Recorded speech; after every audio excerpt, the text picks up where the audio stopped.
What's up, guys? Welcome back to another HERR Lounge podcast. Real quick disclaimer. I know we said we would be going live, but again, we're having technical difficulties. So next week we will. So if you haven't yet, guys, go onto my YouTube channel. I am HERR. So it would be youtube.com/I am HERR with 2 R's, like everything else. And go subscribe. And next week we will be up and running, right, Rob? Yeah. Is it all about her or I am her? I'm sorry, all about her, not I am her. You know what that is? I have a t-shirt that's I was about to say, are you just thinking a quote to yourself that you say that to yourself to keep you going? It's my t-shirt. I have a shirt that I made and it says I am her on the sleeve, and I never released it because it was really hard to get people to print it.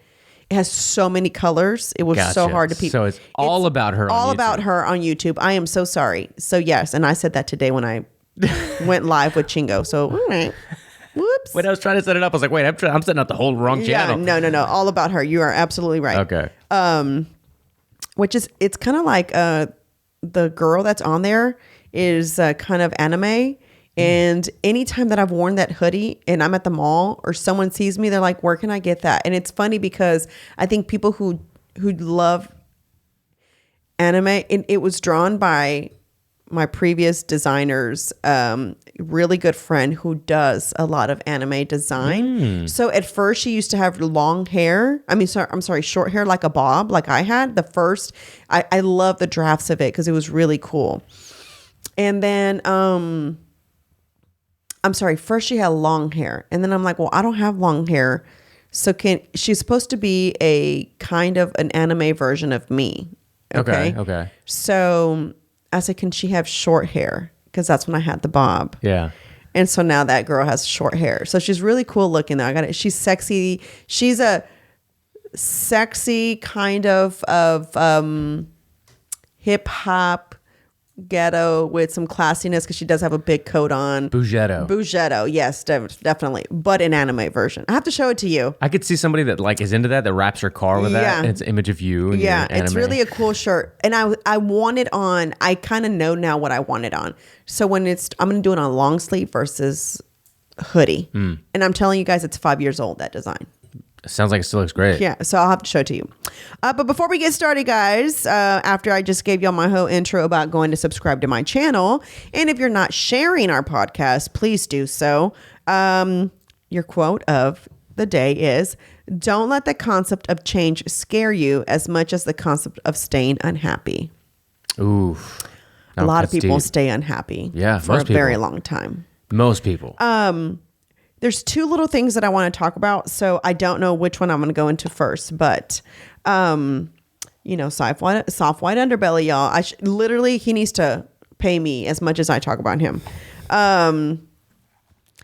Speaking of this whole being unhappy thing, I heard the craziest story the other day, and it's probably not crazy to a lot of people. And the reason why I say that is because I think a lot of people live that way. Okay. This girl was given up for adoption and was adopted by this Caucasian family. The girl is half black, half white, but she never knew that she was half black. She just thought, oh, I just look different from everybody. I just have different hair because she's super light skinned. But she didn't know why she looked different. This family had 2 kids of their own, and then there were 6 total. Everybody else was adopted. Okay. She was the middle of the 7 or 6, something like that. So the mom was a narcissist. This is called the narcissist wife. And not because she's a narcissist, but because she also married a narcissist, which is the crazy thing. She was raised by a narcissist, married a narcissist. And I guess what I'm getting at is you can see the pattern, right? I think a lot of people do that, right? You would think like, I went through that already. I'm not going to go find that. Not that easy. But it's crazy, right? So she's raised, she goes to school. She's always crying. She gets taken out of school, right? Because she was always crying. And so she was homeschooled for like pre-K. Then she tried going into like first or second grade. She was bullied really bad to where the point where like she ended up in the hospital. The mom said, no more. No one's going to fucking public school. Y'all will all be homeschooled. But the mom slept 99% of the time So they technically never had any schooling. So for the longest, she didn't know how to read. Like it was like, I think one of the sisters that kind of like started to teach herself how and started to teach all the other siblings. Really weird. So the mom was a narcissist. She'd never worked a day in the life because the dad had some kind of like successful business. So they lived decent. You know what I'm saying? They weren't really out in the public. They kind of stayed like very introvert. But they went on vacations here and there. She grows up still really weird. You know what I'm saying? The mom loved to join churches where she would be praised because, oh my God, look at this lady. Not only does she have 2 biological children of her own, but she adopts and she fosters. Like she's such a heavenly woman, right? Mm-hmm. She loved the praise. So then she would get involved in church and become like a volunteer, let's just say like the secretary of the church or whatever. So when she was no longer being praised, they'd move on to a next church so she can continue to get that, I guess, praise. I don't know. What is that? Validation, I guess. Yeah. So they moved around in several churches. One of them kind of sounds like they were into the Pentecostal apostolists, however you say that religion, right? Apostolists? Apostolis. Yeah, there's another one that's they're even stricter than the Pentecostal. And I didn't even know that was a possibility, but there is. There's always a stricter one, huh? They're even stricter than that. I think they're only allowed to like do a watch so that it tells you what time to get to church and your wedding ring because it's a symbol of, I mean, it's really, and they still wear the garb on to go to church. The apostolists do, which I think that religion I talked about last time, I think that's what they are. Wow. Something like that. But anyway, so she's like, they're going to different churches because the mom's like not getting praised. So she's constantly, well, long story short, later on, she discovers that, you know, her siblings were getting molested. And I guess she didn't say she was, but she just said, so you can imagine what my life was like. So I don't know if she just didn't want to say it, but I think that's what it was. She starts to meet this guy who later becomes her husband, right? That's why it's called the narcissist wife. He works at Walmart. Or no, she met him at Walmart or something. So then her parents were super strict. But as the kids start to get older, the mom doesn't pay attention to the older ones because y'all aren't cool anymore. My duties there of looking like an amazing mother, the little ones was her focus because, you know, this is where I'm going to get praised, not with you guys, you know, which if anything, raising a teenager, I think is very like any child, if you're raising a child correctly. So then she starts talking to this guy behind her parents' back. And because the mom no longer really cared what they did, she was kind of able to get away with sneaking and going behind and doing stuff with going to see him. Finds out, this is where the narcissist part comes. Not only was she raised by one, but now she meets one. He has a whole other girlfriend with a child, like a whole other girlfriend. And that's his high school sweetheart. And how that happened was that girl found out that this was another person she was cheating with because he was a cheater. And she just kind of felt like, man, this girl seems really innocent and nice. I should probably call her and tell her what's going on. Calls her and tells her, and she's like, what the fuck, whatever. Confronts him. He's like, no, that's not true. We're on the verge of breaking up, but, you know, she just won't leave, right? The lies that a narcissist or anybody who's cheating is probably going to say. The cheating continues. She continues to be the side girl, the side piece. And then the main girl was like, listen, bro, I felt like I was kind enough to call you to tell you about this person and like, don't get involved. The least you can do is have some respect and fucking like stop talking to him. The relationship goes on like that for so long where she's always the side piece. She's that girl at that point, the main girl was always like, they were always bickering back and forth because she's not the only one. She's like, girl, there's another girl. You're not the only one. And just goes on. The main squeeze decides I've had enough, bounces, moves to like Wisconsin or something. And this girl is like, fuck yeah, this is it. I'm going to be the main squeeze now, you know? Moves in with him, gets married, and then the same cycle that he was doing with her does with her. This goes on forever. It takes a while before she gets pregnant. She gets pregnant from this person. my whole point of this is she stays unhappy for about 10 years. Oof. What? So does it tell you how she gets out of it? Does she get out of it? She finally gets out of it. She's had enough. And her last straw was he would take his daughter with him to go cheat on the mom, and was like, don't ever tell your mom about what we're doing. You know, you don't repeat what we do, where I go, and who I take you around. He was taking her around other women. It was causing the daughter so much anxiety that one day she's like, just starts screaming and said, I can't take it anymore. She's like, I need to talk to you. And so she talks to the mom and says, Dad is cheating. I know where his other phone is. He's always had a second phone. I know the code. You need to go see what he says, what he does. So at that time, the daughter's like 10 or 9 around there. And she goes, Mommy, we'll be right back. I'm going to go for a drive. She's like, I'm nervous as fuck because I'm stealing the phone now. And she said she saw insane things, like text messages. He's telling women the same story he told her when she found out about that. It's like, I'm not even with her. Like, she won't leave my house. Like, that's why I have my daughter with me, because I don't want her to, like, so that was his reason for taking the daughter, to make it seem like she just doesn't want to leave, but I take care of my daughter. Right. Narcissist. Bro. You ever been around a person like, do you know a person like that? I do. Okay. I do. Do you know any good friends who have had relationships like that? I don't. I do not. No, and I've had a friend who had a cheating boyfriend, and eventually she got out of it. But I'll be honest with you, I'm not the friend. I've never been the friend that says, leave him, girl, fuck him. I've never been the friend, and I'm gonna tell you why. I don't think you do any good when you tell a friend that. Ooh, expand on that. They're not going to, you keep telling them, don't. So they're going to do. And they're never going to leave that situation, right? Because fuck him. Why are you still with him? You know what I'm saying? Because us as girlfriends, we tend to do that, right?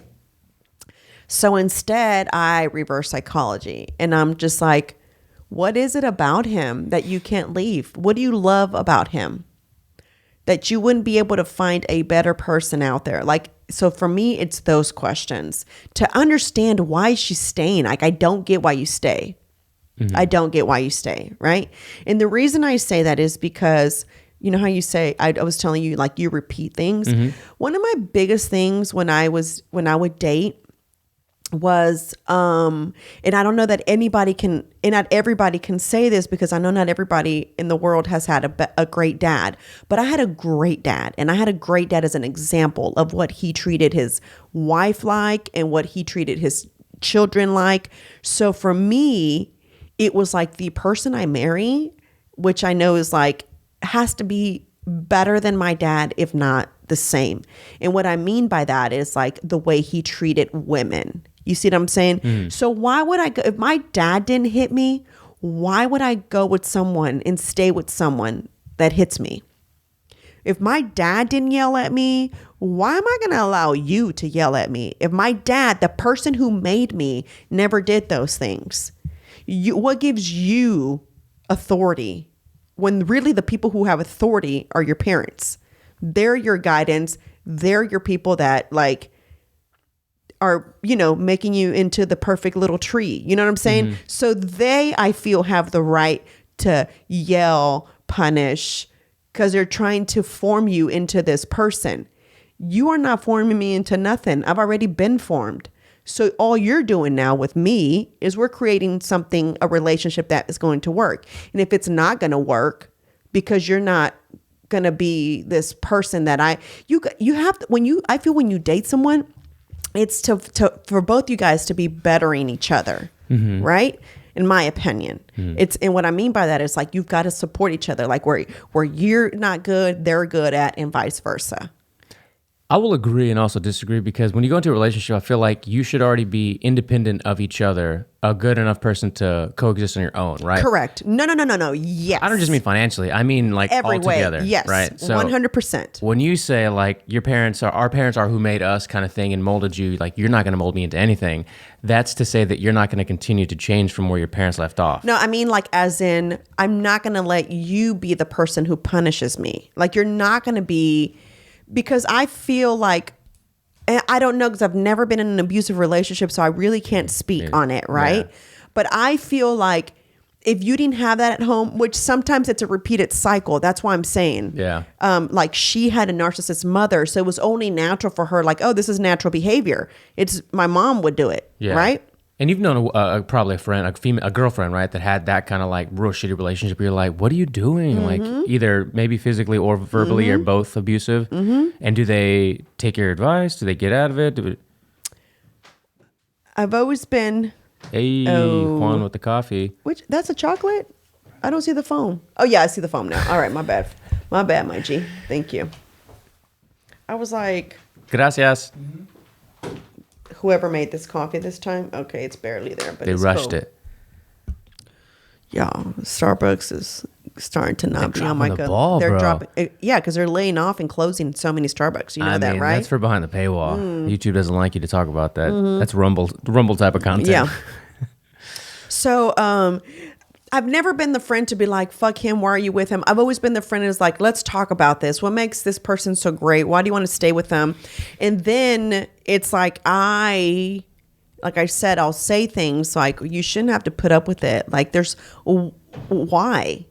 Again, like that's just has always been my mentality. And I don't know why. Like anybody that I dated, I never saw my dad cheat. Mm-hmm. So I can't say like, you know, well, I mean, my dad cheated, so I mean, it should be okay. You know what I'm saying? I never saw my dad like hit my mom. I never saw my dad like, when my parents argued, I think I've said this like a zillion times, music would be up on the way to church. And two, my dad, like my dad, we don't have a middle. Most of my Martinez family does not. We're the nicest people in the world, and we go from 0 to 100 real quick. I wish I had a middle. I really do, because I feel like that's the reason why when arguments happen, I stay quiet. I've said that plenty of times because I don't want to say anything I regret later, because I don't like apologizing. I mean, guys, you must know this. I love Marisol and Chingo, but the way you talk in like absolutes drives me up a wall sometimes. You don't have to keep saying, I wish this, I wish that.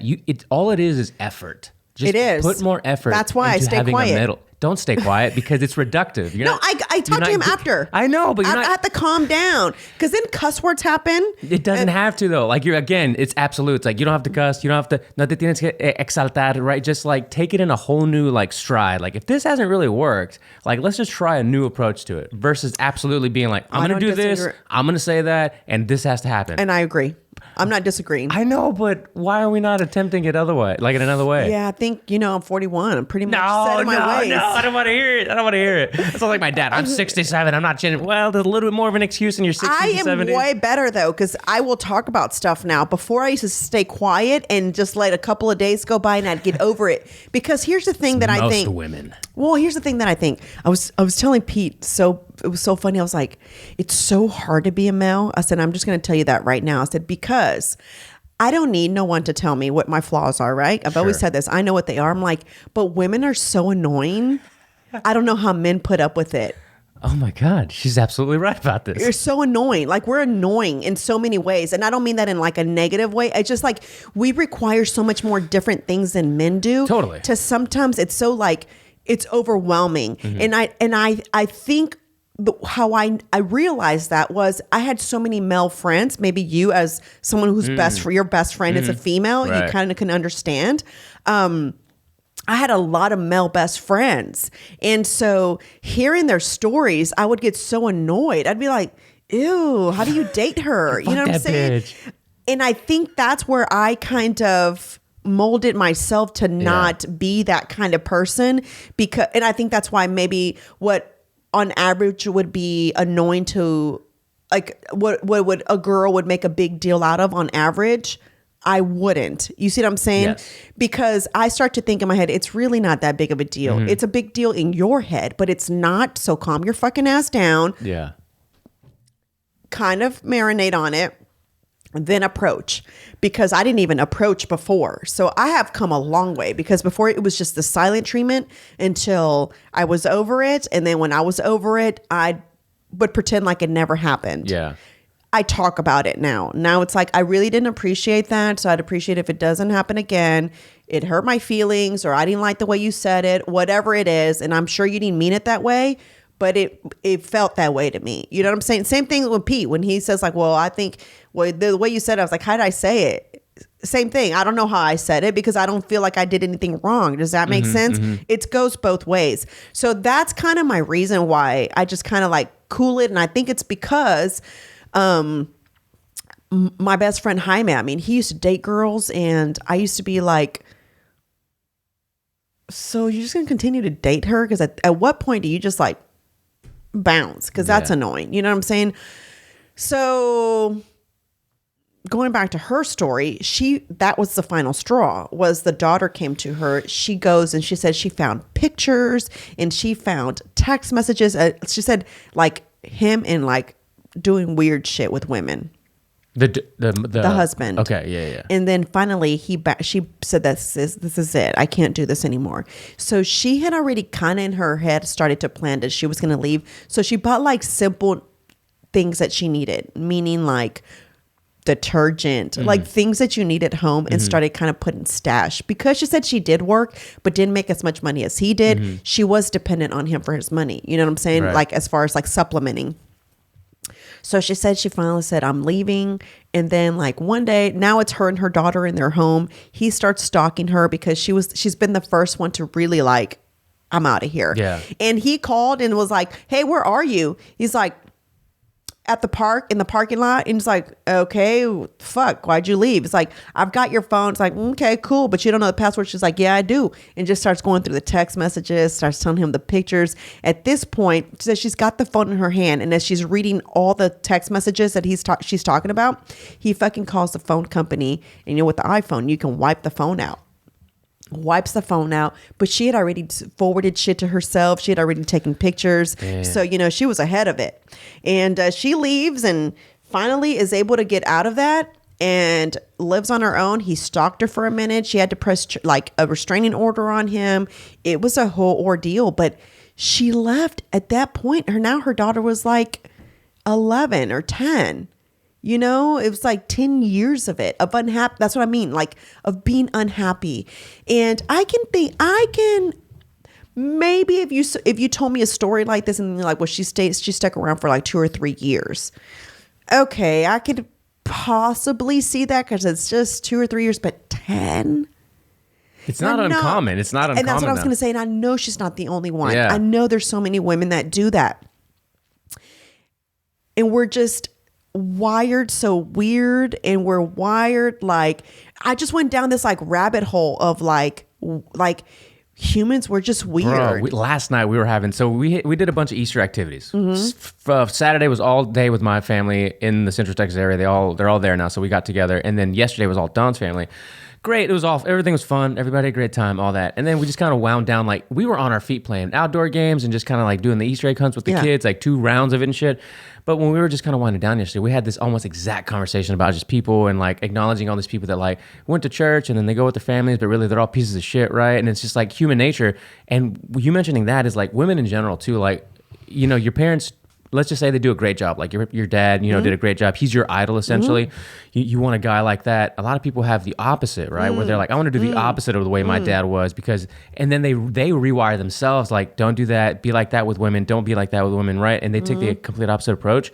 For a lot of people, women especially, it takes a certain amount, like a long time to rewire your brain to get away from that, you know? And guys don't tend to have that because they're more like, okay, done. And they just move on. Fuck that bitch, you know, whatever. I'm going to work. I'm going to go to the gym. I'm going to do my thing. Not that women don't say that or do that, but it's way way less than women. Like women will stay in it and just like the anxiety goes up, the depression goes up, and they're like, okay, but is it me? Like, what could I do? And they just keep trying to figure it out. Next thing you know, it's been a decade, and you're like, I have not worked my way out of this mess. And she said because she had she wanted a family so bad because she was adopted, right? That was a bunch of fucking shit. You know, she was adopted by the shittiest fucking, and she doesn't even call them her mom and dad. She says my adopted parents on top of that. Damn. Then she finally is able to meet her mother, and her mother was so excited. And then she was like, when she met her mom, she was like, well, you know, I gave you up because, you know, I felt like this was the best thing. Her mom was also on drugs at the time. So, you know, she kind of felt like somebody else is going to have to provide a better family for you.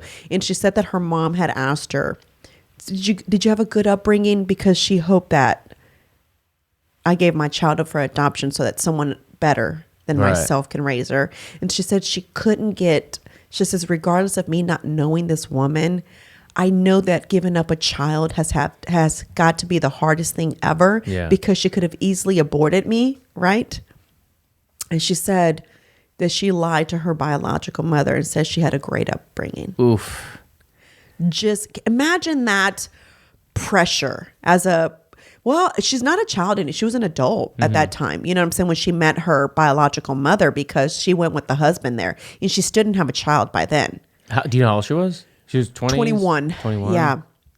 And also when she found out she was pregnant, because she was just dealing so much with the husband, she was like going to have an abortion, but he was the one that talked her out of it. It's like, come on, no, like, let's have the baby. I'm going to change. It's going to be different. We're going to be a family. Keyword family right there is what sold her, basically. Like, oh my God. And she hid a lot of what she thought she was hiding by not pretending, putting this front up for her daughters. She had no idea that behind her back, her own dad was showing her what he was doing.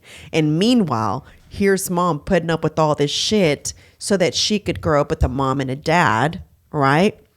Because she thought she was giving her this family home. You know what I'm saying? Yeah. And meanwhile, the dad was already ruining it and she had no idea because the little girl was keeping it to herself. And it'd been years, like almost 2 years before the daughter admitted it. And it was causing anxiety and depression to the little girl. Imagine having that burden as a 9-year-old. Your dad is cheating and you know about it and he's telling you to keep it a secret from your mom. What kind of fucked up shit did that do to you now? Childhood trauma, like Marissa says, right? Yeah, we all have something. Yeah. And then that dad, so she said that her daughter's now 16. They have absolutely no communication whatsoever. Like, he's not in her life. And he's got, also, he started hitting her.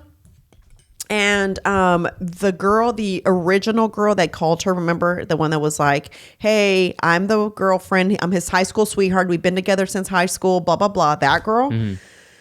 They had a son too. But when she moved with her son to Wisconsin.